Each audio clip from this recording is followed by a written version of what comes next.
Assalamualaikum warahmatullahi wabarakatuh.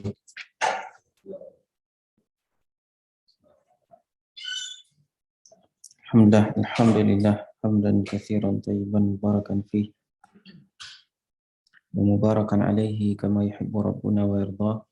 Alhamdulillahi ala ihsanih wa syukru lahu ala taufiqi wa amtinanihi wa asyhadu an la ilaha illallah wahdahu la syarika lahu ta'ziman li sya'nih wa asyhadu anna Muhammadan abduhu wa rasuluhu ad-da'i ila ridwanih sallallahu alaihi wa ala alihi wa ashabihi wa ikhwani amma ba'du. Ya ikhwah, azani Allah wa iyyakum. Insyaallah kita akan melanjutkan untuk membaca kitab Kun Salafiyan Al-Jabdah karya Syekh Abdus Salam As-Suhaimi hafizahullah ta'ala. Pada pertemuan yang lalu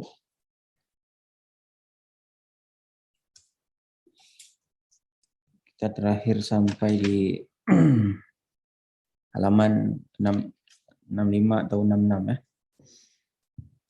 Di paragraf paling bawah kata Syekh di sini, wa inna man ta'ammala nususal kitabi was sunnati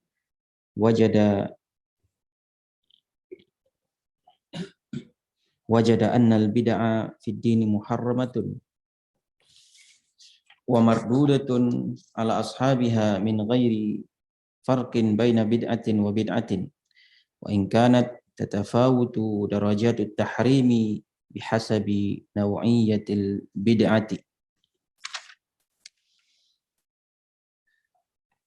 Dan barang siapa yang memperhatikan nas-nas dalil-dalil di dalam Alkitab maupun As-Sunnah, maka dia akan mendapatkan bahwasanya bid'ah itu, perbuatan bid'ah fid dini muharramatun, bid'ah dalam agama itu haram hukumnya, terlarang. Wa mardudatun ala ashabiha,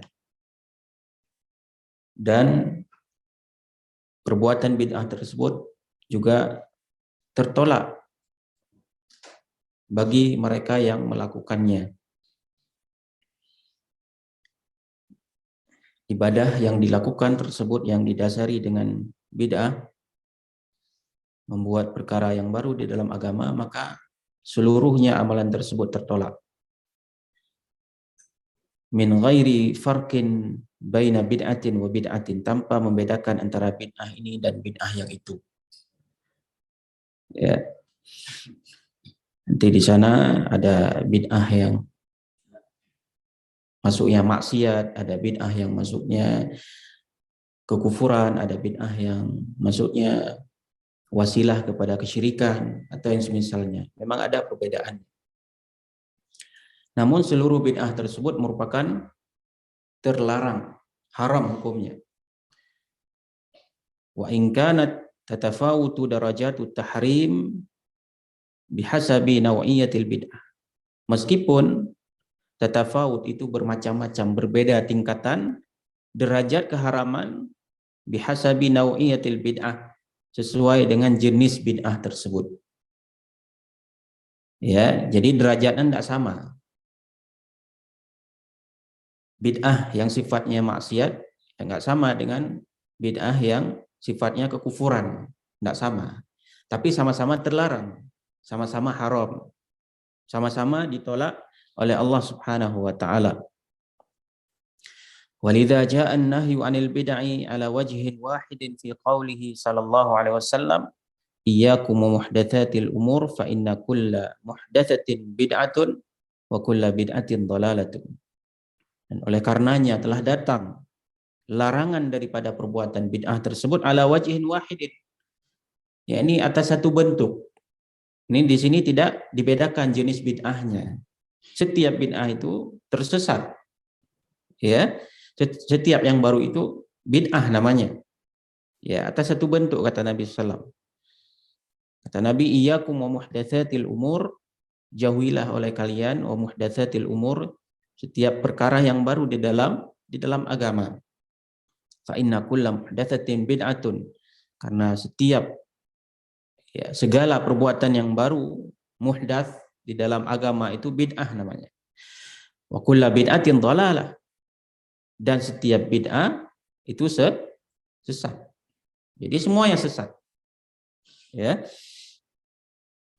Atas nama itu bid'ah, sesuatu yang baru yang dibuat-buat di dalam agama, maka seluruhnya bid'ah dan seluruhnya tersebut tertolak oleh pelakunya. Maka orang yang melakukannya itu sia-sia.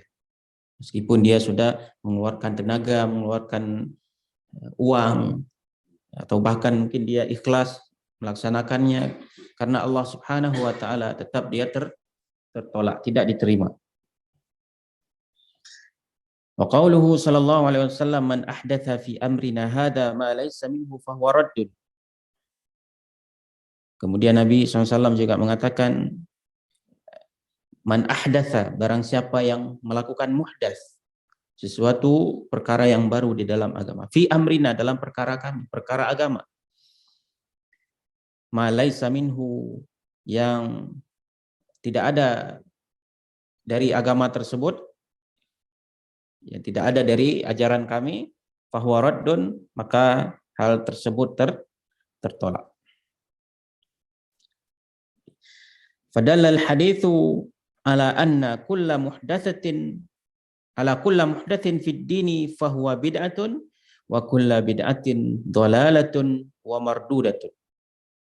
Dan hadis tersebut menunjukkan, hadis Nabi tadi menunjukkan, ala anna kulla muhdatsin, bahwa seluruh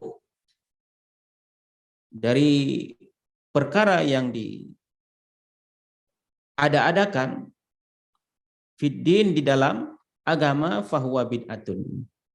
Setiap perkara yang baru yang diada-adakan, maka dia namanya bid'ah. Wa kulla bid'atin dhalalatun, dan setiap bid'ah itu sesat. Ya. Tidak ada itu sebagian maknanya jadi kullu itu jadi bermakna sebagian, nggak ada.